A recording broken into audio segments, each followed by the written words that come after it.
Hello and welcome to our live chat to discuss disease control in Australia and the US.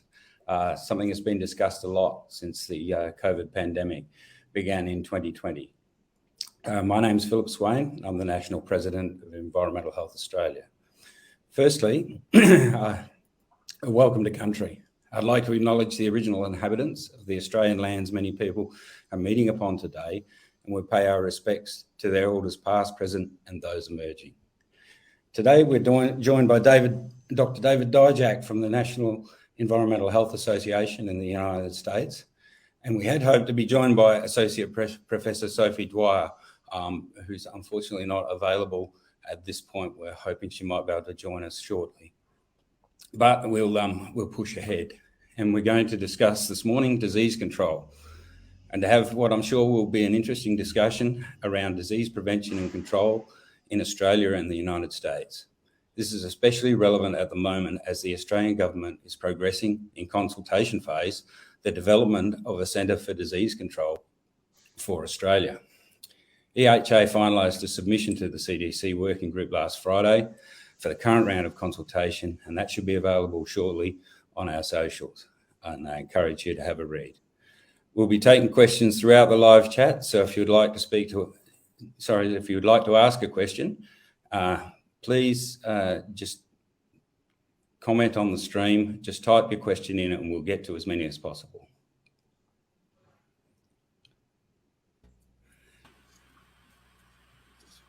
Oh, good news, Sophie's been able to join us. Hi, Sophie, how do you do? It's my pleasure now to welcome David and Sophie. So let's kick things off with a bit of background into disease control, and what you see is the role of a Centre for Disease Control from your perspective in each country. David, would you like to go first? Sure, and thanks. It's great to connect with Sophie and you, Phil, as always. Our U.S. Centers for Disease Control and Prevention is the premier scientific body committed to research and interventions in the U.S. In fact, it's our backbone for disease control. Our center has about a $10 billion budget and over 20,000 employees and contractors. And so it's an important part of the disease control and health promotion enterprise in the United States. I think I mentioned to you this morning, Phil, that less than 2% of the healthcare dollars spent in the United States are spent on prevention. So our U.S. Centers for Disease Control is a really important part of our efforts to ensure every person lives the longest, healthiest life that they can. Thanks, David. And Sophie, welcome. And having worked with Queensland Health during the pandemic, could you maybe give us a bit of an insight into current disease response and prevention, your views in Australia and specifically Queensland, and how you think this might change in the future with the CDC? Oh. Well, that's a big question. So I worked in environmental health area in Queensland Health, so I managed health protection for many years. And during the pandemic, I took a role very much in looking at policy and disease and risk management functions, the COVID management plan, just to contextualise it. And I think the important aspects, several aspects that I think relate to the more international perspective is the need for your term, David, a central backbone. So I was in the state government, and the Commonwealth government obviously needed to take leadership, and it needed a central backbone of strength of public health expertise. In Australia, a lot of the public health expertise actually remains in the states. Very much so, and so in a sense the Commonwealth gets caught on the hop, and I think this is what's led to, I think people have known this for some time, that this was always a risk, that the Commonwealth was very much a policy setting body and would expect great policy makers, but not necessarily a lot of technical public health expertise, and that would be brought in. So at the state level, very much setting policy and then using Commonwealth state committees like NHealth and which I was involved in, but also particularly in this case, Communicable Disease Network, to coordinate the response, all flowing through to our AHPPC system, which is all our chief health officers from all of the states and the Commonwealth together form the Australian Health Protection Principal Committee, was the primary advisory committee to government. But it really was a Commonwealth State Committee system rather than underscored with expertise at the national level. So a lot of expertise at the state level, depending on where you are. You know, some states are tiny, some states are large. Thanks very much, Sophie. I think that gives everyone a bit of an oversight of what was going on in Australia during the pandemic. It was not an easy time, that's for sure. I don't think it was easy for any country, but we did see the establishment of the National Cabinet and like you were saying, a sort of a Commonwealth State Committee situation, which I'm guessing is the main starting point for the adoption of an Australian CDC. But David, can you perhaps give an overview of NEHA's experience with the US CDC and how that impacts the role of environmental health practitioners in the US? Because that's, I suppose, of a key interest to our members. Sure, thanks for the question. The US Centers for Disease Control and Prevention is our primary partner in building the capacity of the environmental health workforce. We do a lot of work with the US Food and Drug Administration, but that's pretty narrowly focused on retail food. As you know, environmental health is complex, it's eclectic, it's cross-cutting, and the one agency that really understands the nuances, the subtleties, and the complexities is the US Centers for Disease Control and Prevention National Center for Environmental Health. We don't have to tell them about the importance or the relevance or significance of our members' work. And Phil, it's really important to recognize that our members are local boots on the ground practitioners. Environmental health is profoundly local. And the US Centers for Disease Control invests money in NEHA, which we then invest in local practitioners to ensure they know what they need to know when they need to know it. And so we're in the business of ensuring every environmental health professional fully projects their potential. And it's only through the investment of the federal universe, in this case CDC, that allows us really to leverage our potential. So we consider them vital. They understand this enterprise. And frankly, there's no one else like them in the United States, not the US EPA, not the Assistant Secretary for Preparedness and Emergency Response, not the Health Resources Services Administration. None of those agencies or others understand environmental health the way our CDC does. Fantastic. And so your view, David, the contribution of the CDC to environmental health in the US is obviously fairly substantial. Oh, it's profound. The guidance documents and these guidance documents are recommendations. I think it's really important to recognize that the US CDC is not a regulatory body. It is an advisory body. It's a guidance body. We have agencies like EPA and OSHA, the Occupational Safety and Health Administration.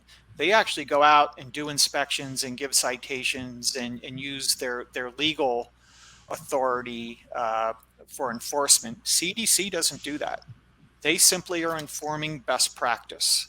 And so I believe that they represent world-class scientists that are thrown literally into storms, thrown into hurricanes, and help communities recover, to build back better, to build back stronger. And I'm biased. I think our CDC they should be applauded. They have been ridiculed endlessly over the last several years. I think a lot of that is unfair, in my opinion. Did they make mistakes? Absolutely, but we all make mistakes. But by and large, I have found the US Centers for Disease Control to be staffed by committed scientists and practitioners who really want to have everybody's health, safety, and security at their heart. Thanks, David. I'm getting a little bit of interference there. Hopefully other people are not getting that. Sophie, you're on the record as strongly of the view that we need a committed prevention role if we're establishing a CDC in Australia. How would you see that being integrated into a functional CDC for the country? And what are some of the key disease challenges you see for Australia that the CDC would be engaging in? I suppose, I do look to the CDC in the US as an excellent model for Australia. I think there's a lot of parallels, and we don't have to invent the wheel. I think Canada's done something not dissimilar, and historically I think the UK did as well. I don't know where it's at now. It mucked around with its health protection agency and things like that. We like we like the US have states, and so we do have to nurture the states, and I think what's interesting in looking at what's been done internationally is the role of a central agency in promoting environmental health. I mean, let's not just take a disease perspective. I'm taking more of a holistic environmental health perspective. So the sorts of things we need, obviously the expertise, the central expertise. We've got a real problem in our country, for example, around toxicology and expertise. It's quite rare and has to be nurtured. The need for national guidance, that function, and at the moment that sits with NHealth. And having been on NHealth is a committee of the heads of environmental health from all of the states. It does produce that guidance, but it almost does it not in its own time, for want of a better term. It does it as you do it. You've got a day job running the state environmental health function, and then you also participate in this national effort producing guidance. And the number of times NHealth had to turn around and say, well, let's produce a national position on this to make our life easier rather than have the states all do something different. And it wasn't just disease. It was things like lead, in the last few years, the whole issue of lead emerging out of pipes and things, and advocating nationally where there are national policies and standards to make sure that they're changed. So you need that central capacity, but at the moment it's been poorly invested in. It's dependent on the goodwill of the states to essentially resource the intellectual grunt behind it. And the Commonwealth have done their best, but there's been a disinvestment in the Commonwealth, and the focus has been on public sector skills rather than public health skills, good policy skills, but not technical skills. And that just means that we go slow. We borrow, of course, from the rest of the world, which makes life easier, but we just don't have enough grunt underneath that policy or advisory function. And then one of the issues has been that environmental health has not had a profile at all. So I've been in that, I was in that space for over 20 years, having recently retired from it. But when I came into it, the conversation at the national level was about national emergencies, and it was evacuations and emerged out of the Bali bombings where we had to fly patients out from Indonesia to Australia, an emergency. So they did that. And then there was all of this SARS incidents and pandemic conversations with CDC, with communicable diseases. So they at least nationally started talking about it. Again, they weren't talking environmental health. So why did they have an environmental health committee? Sort of like, I suppose we have to have one. Luckily, dare I say luckily, because you do need the drama to remind people, as you know, make the most of the drama. PFAS and lead and the fires, the bushfires and climate change have emerged as big issues. Also, PFAS is now on the wane a bit because it's largely being controlled. But bushfires, climate change, air quality showed the Commonwealth at a politically sensitive time, if people remember, we had a Prime Minister who happened to be on holidays or something, that the conversation around exposure to the community of bushfire smoke required us all to be giving same advice, and we didn't have the same advice across the country, and that was causing grief, including, work stoppages and things like that. So I think through that time, and I do pay my respects to Brendan Nelson, the head of the Department of Health, who recognised that we needed strong environmental health and has strengthened it. So I think that has led it to a situation where the Commonwealth is aware of the environmental health task, but themselves as individuals would recognise they don't hold many of those skills and are dependent on their state colleagues. So I'm hoping that there's a real investment in the CDC, not just a realignment of Commonwealth structures, Commonwealth Health Department structures, to put more people and to have something like the Office of Environmental Health would be just brilliant. The gaps, other than those issues like climate change, which I think is quite, really Australia is moving on that, and there will be discussion papers on health and climate change, and ministers given an indication. I think the whole workforce issue is a sleeper, and we need to pick up on that. And it's complex workforce. Not only is it EHOs, but it's also, as I mentioned, toxicologists, but say in the radiation safety areas, physicists. So it's all of the specialties that go up to make a comprehensive science-based environmental health response, while keeping the Commonwealth state balances of the roles. And I think your point that the CDC in America is not a regulatory body. Well, that would be, I would expect the same in Australia, that the states would retain the role in our constitution of being the regulators of public health by and large. But there's a need always to build consistency. We're not a big enough country to have really diverse business regulation. So we need to build consistency of approaches in the controls that we have over whatever sector, food, drugs, radiation, whatever, need to be consistent. So there's a policy job to build consistent regulation across the country because of the economic burden, let alone the practicality of people transferring. There's a need to do stuff around workforce. And the other bit that everybody's dropped the ball on that would be great to see is some work that was done in the US, which is around the quality of local public health services. And your public health framework that was developed by the American Public Health Association that assesses the capability of public health services all over the place. I mean, I think that stuff, I don't know if it's still alive and strong in the US, but it was valid then, and I don't think the content changes that much other than adding some new topics in.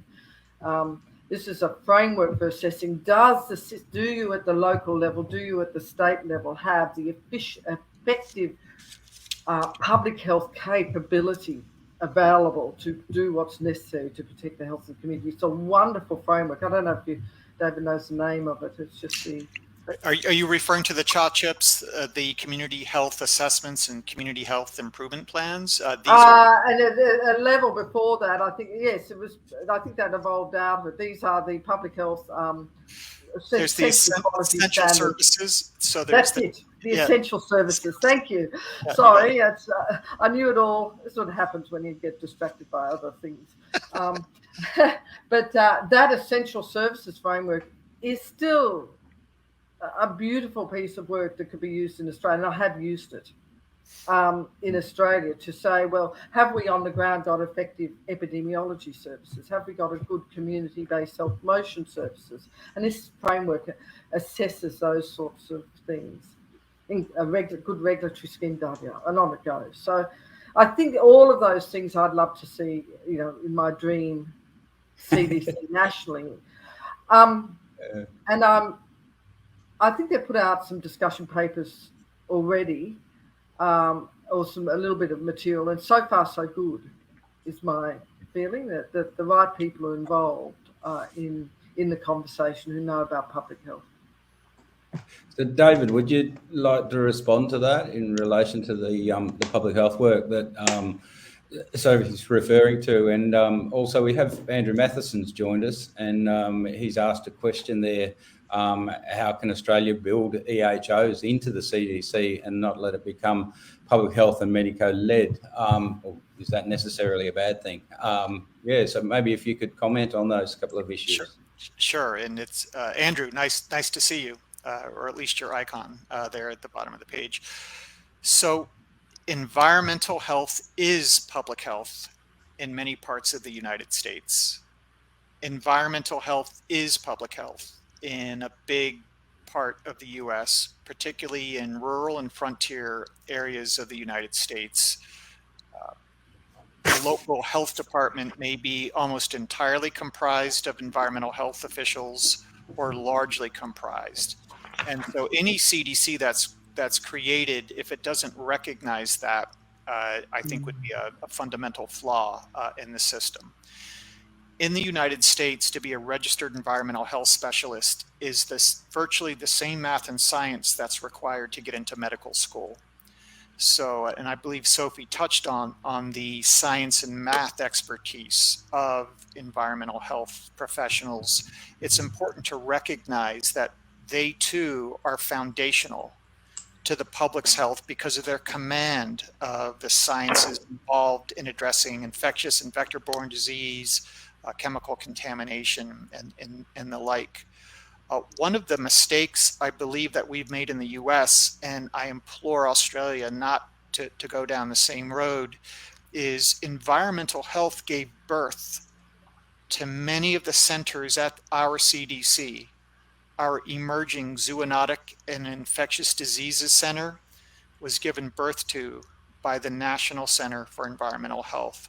Our Center for Preparedness and Response was given birth to by the National Center for Environmental Health. Phil, are you with me so far? I could keep going.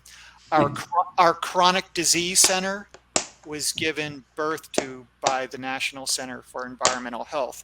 And what we've done by giving birth to these other centers, they then become competitors within the national CDC and frankly cannibalize some of the effort within that core group. So as you can see, we are interested in public health, population health, but sometimes we are our own worst enemy within the public health profession, because then we're overshadowed by the very organizations that we gave birth to. And the irony of that is not lost on me. I think to Andrew's question, our U.S. Centers for Disease Control was created in 1946, primarily predicated on the medical epidemiology model.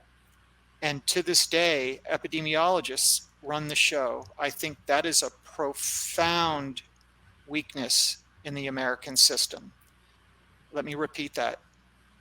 Epidemiologists value, but they are not necessarily the best managers, and not everything is about epidemiology, for the record. If we look at local public health and local environmental health, who are the professionals that are out in the field? Environmental health professionals. Who are the professionals that probably speak multiple languages? And particularly this is true in the US. It's environmental health because we have to. Who understands local subculture where that exists? And it exists all over the US. It's not one homogeneous culture. It's heterogeneous. It's your local environmental health professional understands those risks, understands those cultures, understands those languages, understands the private sector because we regulate it, understands early childhood education, understands hospitality, beaches, pools, spas. We understand the private sector. There is no other profession within the public health universe that touches all parts of everybody's life. And I would just like to say that when we talk about the term intimacy, the environmental health profession is probably the most intimate of all of the public health professions, because we touch what you put in your baby's mouth. We touch the water that you bathe your child in. We touch the air that is inhaled in schools and schoolyards, playgrounds. So I think you understand my bias, and it's strong, is that public health is part of environmental health and not the other way around. Back to you, Phil. Well, just on that, David, you mentioned in our discussion last night that, or during the day, your time, I say, that the US CDC is currently undertaking a major review of efficiency and effectiveness. Do you know how that's progressing? My understanding is that there will be a report released after the first of the year, in which there will be a report generated from a period of self-reflection. I believe the U.S. Centers for Disease Control Director, Dr. Walensky, is leading that effort, and we'll see what the recommendations are like. For those individuals that have worked in the federal government for an extended period of time, they just consider this just a normal reorg, right? It happens with almost every presidential administration, but we'll have to see if those efficiencies are built into the system or not.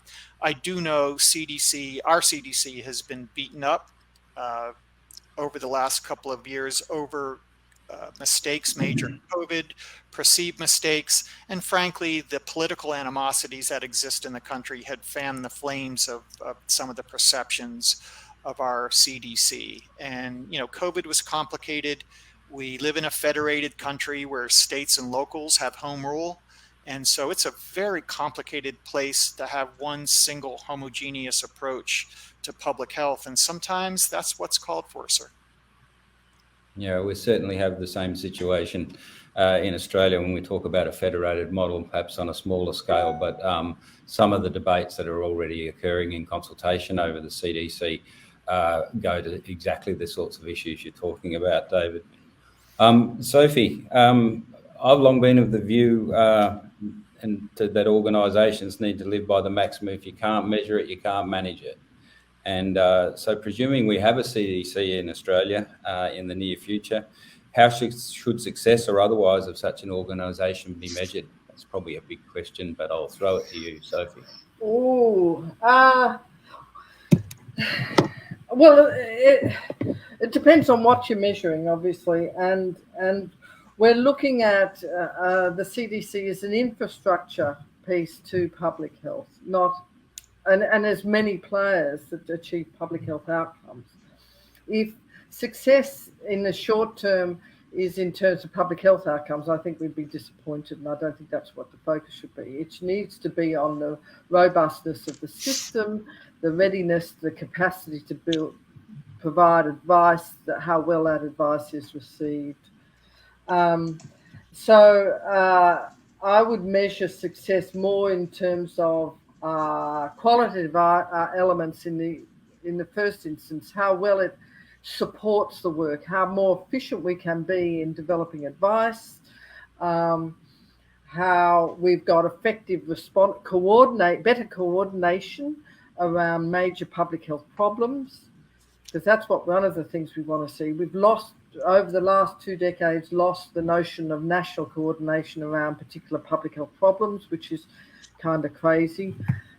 We used to have a really good system of that, but it got lost when governments felt that Australia should be run at the state level, not at the Commonwealth level, and that just made it terribly inefficient. So I'd measure in those terms and engagement with the states. I'd also, I think, investment in public health as a good measure, as well as investment in public health research and how well that's been managed, what's happened to that to support. Because, you know, one of the histories of public health here is that general medical funding, medical research funding, tends to favour more clinical side of things, and the public health proportion of that is low, and sometimes not directed to things that matter. It might be directed to things that matter to the Commonwealth because they're politically important, but not to the public health problems on the ground. I just want to pick up, though, on the comment about how, go back to one of the other questions that were asked about the role of environmental health officers, environmental health practitioners vis-a-vis disease control, medical management. And I think we have a real challenge in Australia. The tendency of the community and politicians is to see that public health is a medical function. that has led people who are doctors are the ones who are the experts. And therefore, we put our experts in charge of running things. Now, that doesn't necessarily follow. From my experience in Queensland, the best public health units are the ones run by the EHOs who've developed their managerial skills, not necessarily medical. And they're, to be blunt, they're a lot cheaper to run things than doctors are very expensive in Australia in terms of labour force. So we're better off using them for their medical expertise, not their managerial stuff, which they're not good, not as strong at usually, and they're wasting their time worrying about HR and just, strategic planning instead of worrying about solving a particular problem. And the other big problem we've had is that, like, disease control was then placed in the medical nursing framework.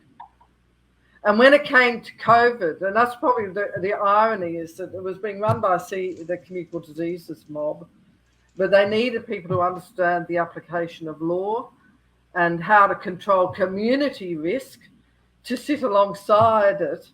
And so I was kind of dragged out of my normal role by the Chief Health Officer because she knew that that's where it sits in the environmental health field. And it was the environmental health officers on the ground in many states who did the relationship with the community, the everyday, not the relationship with the numbers, the outbreaks, etc. It was really the relationship with the businesses and the community about how to prevent the spread of disease. We were quite successful in Australia in bringing in quite significant controls over businesses in the community in terms of mask wearing and social distancing and all, just for David's benefit. Anyway, so I think the challenge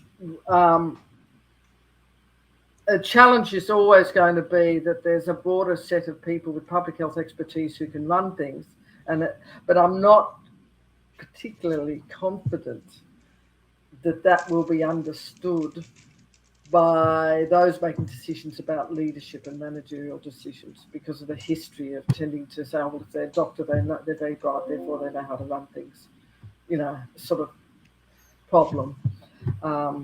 So anyway, I just thought I'd reflect on that. And I think we just need our best being involved in our EH, good EH, and particularly the next generation coming through are very, very exciting in their breadth of training and they're flexible, their ability to be flexible in terms of the face of many problems. I mean, the old traditional one, absolutely, but the young ones, I can see the talent coming through as well. So maybe we'll see the next generation starting to argue that there needs to be diversity in management. Thanks very much, Sophie. I just had a question pop up there. There was one that popped up before, but it seems to be coming and going. James Plant's question there about how important do you feel it would be to advocate for environmental health practitioners having a role and voice in an Australian CDC if one emerges as a result of the pandemic? So yeah, I might just pick up on it just to say that a CDC will emerge. I mean, this government's getting on with things. So let's assume they are. So I think it's critical and the time is right now. Though I have to say, I'm very pleased with everything I've seen so far, that a holistic approach to public health is being taken in all of the conversations about the CDC. It's not a disease control in the narrow sense of communicable disease control. There's a recognition that we lost the Preventive Health Agency. That's being picked up again. It will also have a health promotion function. So I think we can be confident it's in there. The next step is what it looks like and how it relates, and is it adequately resourced vis-a-vis other issues, because everyone assumes that the environmental health problems are over till they emerge again and suddenly they get a shock. Sorry. Could I riff on that? Sure, David. Yeah, so don't take that for granted, Sophie.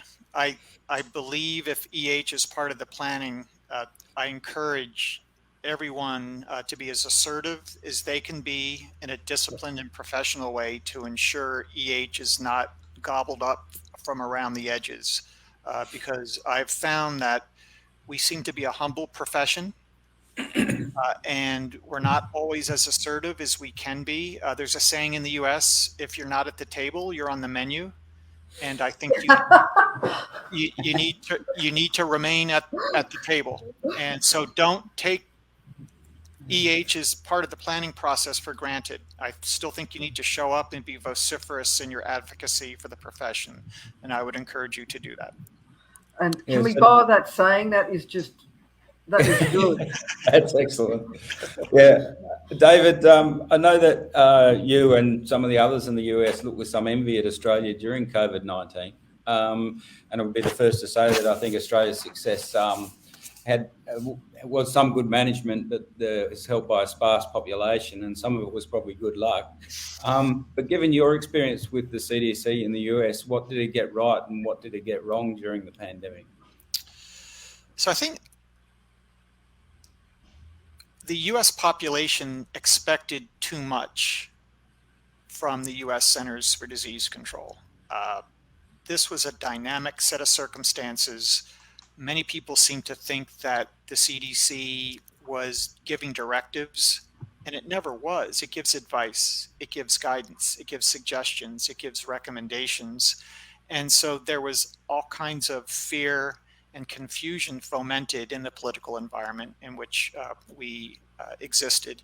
Now, from an environmental health perspective, I was delighted and pleased with the National Center for Environmental Health and their contributions to fact sheets and recommendations. When can you reoccupy a building? How do you go about that? What are the suggestions for schools and daycare centers?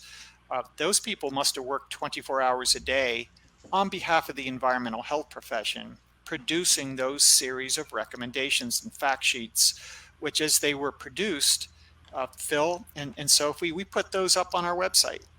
And we got a lot of hits on the website as individual practitioners struggling locally were trying to figure out what recommendations to implement at the local level. What practical things could we do?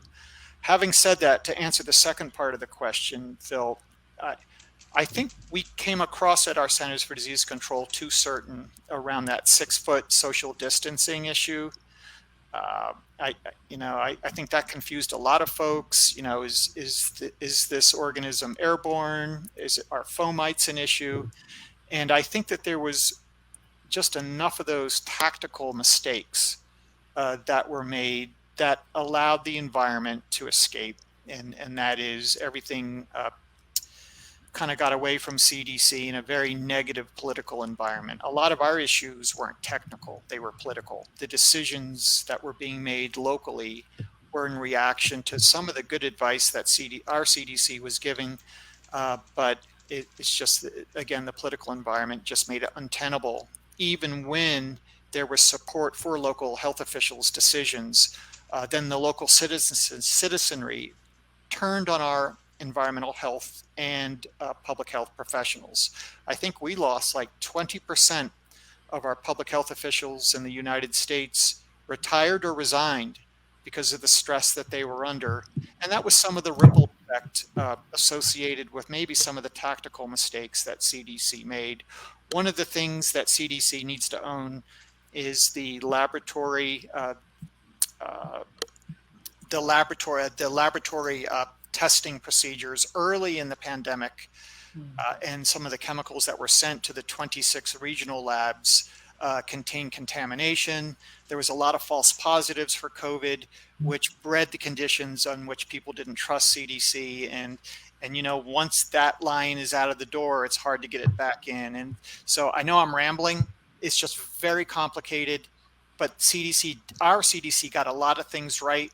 But the 1 or 2 or 3 things that we maybe could have been clearer and cleaner on, that's all society seemed to be obsessed with, was the errors and not all the good work that was done. And I think that's a legacy we're going to have to live with for a very long time. Thanks, David. We had a question pop up there from Jody Howson, and it was exactly where I was going with my question. So, Sophie, public health research in Australia has been groundbreaking in so many ways. What do you see as a role of the CDC in the research area? And I think this is exactly where Jody was asking might go.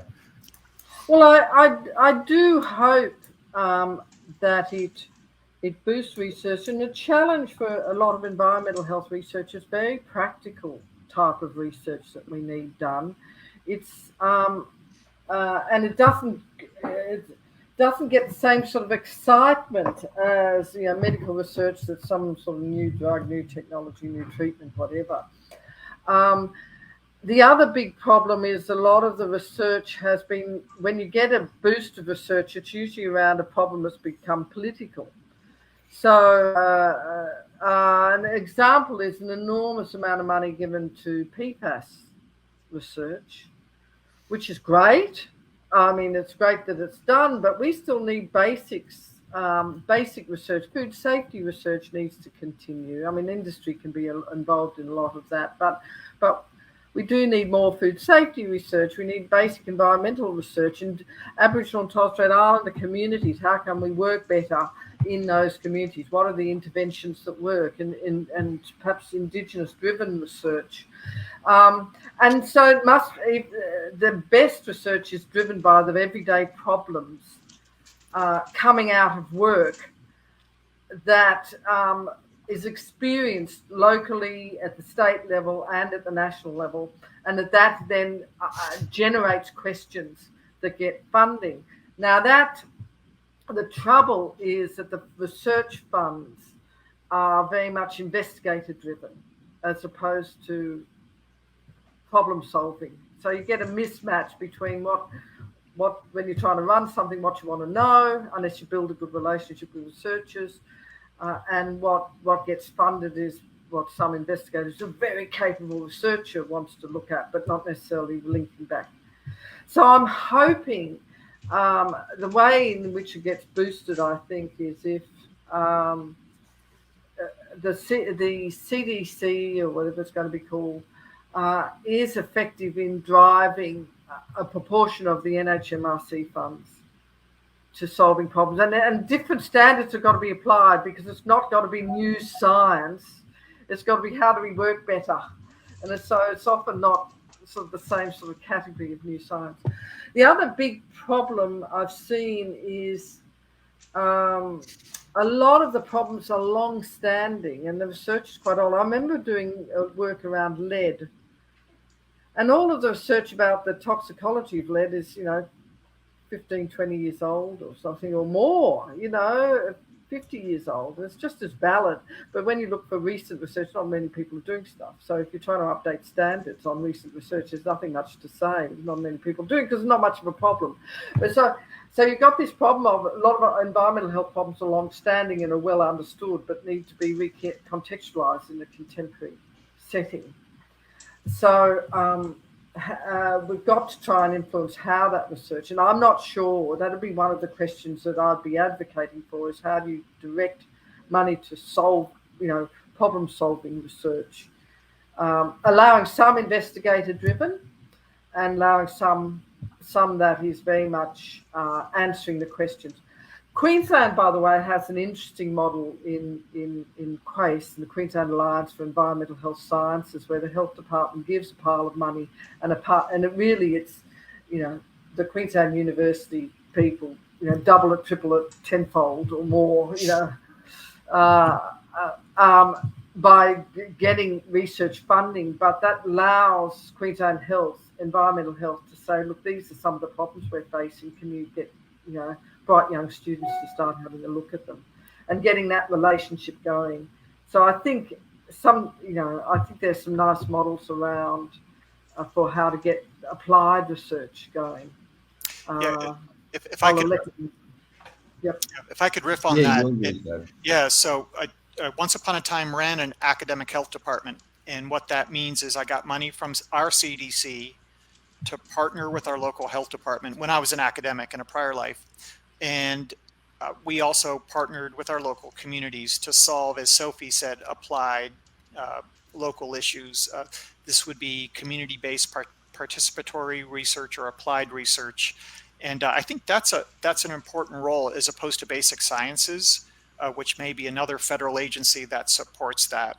And I would encourage the Australian CDC, if it's thinking about it, to fund the real world, to fund those questions that Sophie pointed out that are really important to local communities, and then work with EHA to communicate best practice, right?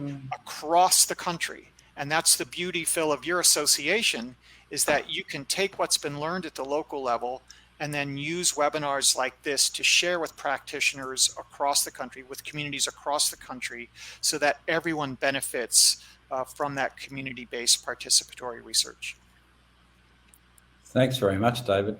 And thanks, Sophie, for your insights there. We are drawing towards the end of our webinar this morning, but it would be remiss of me if I didn't raise the political element. So, David, you said to me last night, public health is a political animal, and I thought that was very intuitive. How does the CDC play that political game in the US, and how does it get it better next time, given your experiences with COVID? Well, the answer to the first part of your question is not very well. It seems like political shrewdness and public health seem to live on different genes. I think we need to understand that politics and public health are intertwined. If I go back to academia in the future, this is certainly something I'll be embedded in my environmental health courses. The political nature of public health. I believe that the current center director in the United States understands this. We're doing a much better job of addressing mis and disinformation in the public health universe. We're beginning to understand that we have to put a face on it. That is, for storytelling. You asked the question about measuring and managing. We first have to connect with people emotionally. We have to connect with people so that they trust us. We want them to come to us with their questions and not go to the internet to search out for somebody else to provide them that information. So I think those of us in public health in the US are beginning to understand that. And I think the future is going to be bright once we understand that our PowerPoints and our data are not going to change anybody's mind in the absence of trust and the absence of putting a face on the story of environmental health. Thanks very much, David. Sophie, you heard what David said about politics and the CDC in America. Given your experience in government, how do you see the management of the system politic in Australia for an established CDC? Well, I would 100% agree with David that it's just, given that public health and environmental health is a social policy process in part, you can't but engage with the political. And all credit to the AHPPC, the Australian Health Protection Principal Committee members, who were able to engage with their political masters effectively and persuade them to do what were pretty tough things: close the border, require mandates of various sorts. They were tough asks, and the relationship they held and the trust they held with their political masters made it successful. And all of the history of public health in Australia, the HIV story is another example, where it is the relationship between public health leaders and their political masters. So we do have to understand how public policy it occurs, how to be realistic, when to.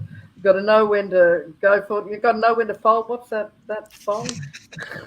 Know when to show them, know when to fold them, right? That's it. You've got to know when your things are idealistic, when they're realistic, when the moment has come, ready for change in policy. Tobacco control is a case in point.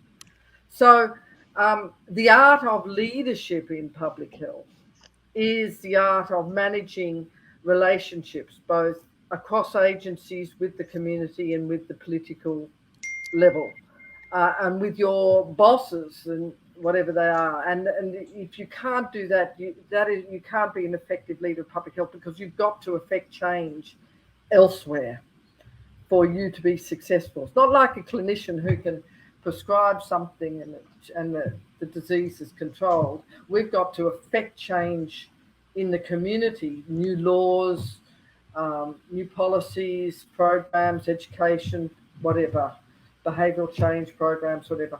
So yeah, I would 100% agree that we are lucky in Australia that our body politic is less divided than in America.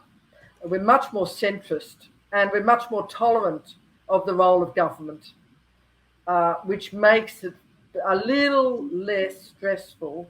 Still hard on people because they, particularly for public health practitioners, are passionate and they can't understand why the politics is not following the evidence, you know. But anyway, but so I think anyway, I think that we do need to have to understand politics to be effective. Thanks very much, Sophie, and thanks again, David. With a tilt to the gambler, we'll say thanks very much for joining us, and I hope everyone enjoyed today's live chat. And once again, on behalf of Environmental Health Australia, I thank Sophie Dwyer and David Dyjack very much for joining us today in what was insightful and very enjoyable live chat session today. So thank you. Thank you.